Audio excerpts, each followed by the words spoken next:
Praise the lord. దేవునికి మహిమ కలుగునుగాక. ఈ ఉదయకాలపు వాక్య ధ్యానములో దేవుడు ప్రేమై ఉన్నాడు. ప్రేమ లోకములో అన్నిటికంటే విలువైనది, శ్రేష్టమైనది తల్లి ప్రేమ. తల్లి మరిచినా కానీ, తండ్రి మరిచినా కానీ నేను నిన్ను మరువను అన్నది క్రీస్తు ప్రేమ. లోకములో గొప్పదైన తల్లి ప్రేమ కంటే విలువైన ప్రేమ ఇంకొకటి ఉంది అంటే అది కేవలం నీ కొరకు రక్తమిచ్చి, ప్రాణమిచ్చి, తన శరీరమును నలగగొట్టుకుని నేను నిన్ను ప్రేమించుచున్నాను అని చెప్పిన దేవుని ప్రేమ లోకములో ఉన్న అన్ని ప్రేమల కంటే విలువైన ప్రేమ. ఆ ప్రేమామయుడు నీ కొరకు తన యవ్వన కాలపు రక్తాన్ని, తన యవ్వన కాలపు సమస్తమును కూడా నీ కొరకు ధారపోసినటువంటి ఆ దేవాది దేవుని యొద్దకు మీరు రావాలి.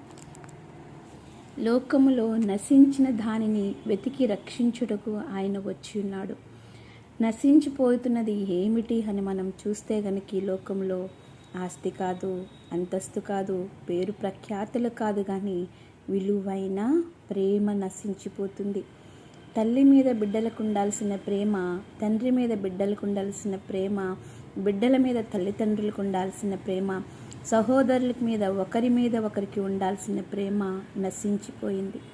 ఆ నశించిన దానిని వెతికి రక్షించుటకే దేవుడు ఈ లోకంలోనికి వచ్చిన్నాడు.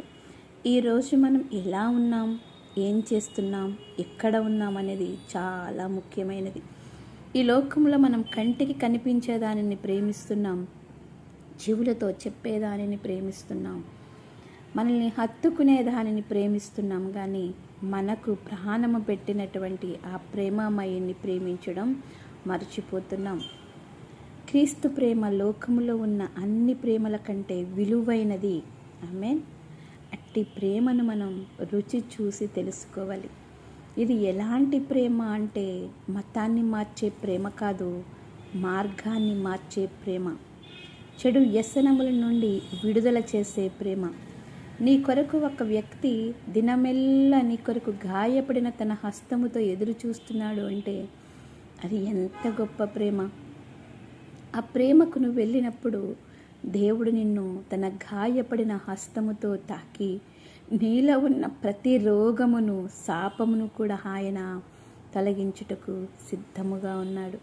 కానీ ఆయన చేతుల్లోకి వెళ్ళడానికి మాత్రం మనం సిద్ధముగా లేము.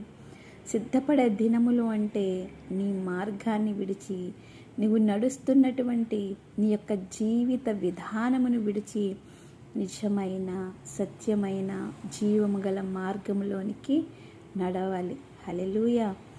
దేవునికే మహిమ కలుగునుగాక. ఎన్నో సంవత్సరములు గతించిపోతున్నాయి. నూతన సంవత్సరం వస్తుంది, క్రిస్మస్ వస్తుంది, ఎన్నో పండగలు వస్తాయి. కానీ మన బ్రతుకు మార్చుకోకపోతే నిన్నటి దినము వలె ఈరోజు ఉంటుంది, ఈరోజు వలె రేపు ఉంటుంది. కానీ నీ యొక్క మార్గమును మార్చుకొనుట మొదలుపెట్టినప్పుడు నీ రోజు నిన్నటి కంటే ఈరోజు చాలా అద్భుతంగా ఉంటుంది.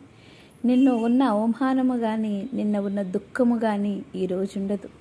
నిన్ను ఎవరి చేతుల్లోనూ గాయపరచబడ్డావేమో, ఈరోజైతే గాయపడిన తన హస్తంతో నిన్ను దేవాది దేవుడు తాకుతున్నాడు. కనుక దేవుని యొద్దకు రండి. గాయపడిన వారినే ఆయన స్వస్థపరుస్తాడు. పడిపోయాను ప్రవ్వా అంటే చెయ్యి ఆయనకు అందించు, ఆయన నీ చేతిని హత్తుకోవడానికి సిద్ధంగా ఉన్నాడు. దేవునికే మహిమ కలుగునుగాక. ఆయన ప్రేమ శాశ్వతమైనది. శాశ్వతమైన ప్రేమతో నేను నిన్ను ప్రేమించుచున్నాను అని చెప్పిన ఆ దివ్యనాథుని దగ్గరకు ముకిలిత హస్తములతో, విషన్న వదనములతో, దీన మనసుతో మనం వెళదాం. సంతోషగానముతో, ఆనందముతో, నాట్యము చేయుచు లోకములో జీవిద్దాం. దేవునికే మహిమ కలుగునుగాక. ఆమేన్. చిన్న ప్రార్థన. ప్రేమామయుడా, సర్వోన్నతుడా, సర్వరక్షకుడా, నీ ఘనమైన నామమునకు మహిమ కలుగునుగాక. ఈ 2023 సంవత్సరంలో నాయన మేము ఎన్నో కోల్పోయి ఉన్నాం. కానీ 2024 సంవత్సరంలో కోల్పోయిన వాటిని నూరంతలుగా మా తలల మీద ఆశీర్వాదపు పంటగా మేము మోసుకొని వస్తున్నాం. ఎందుకంటే 2023లో మాకు ప్రేమను పొందుకోవడం తెలియలేదు.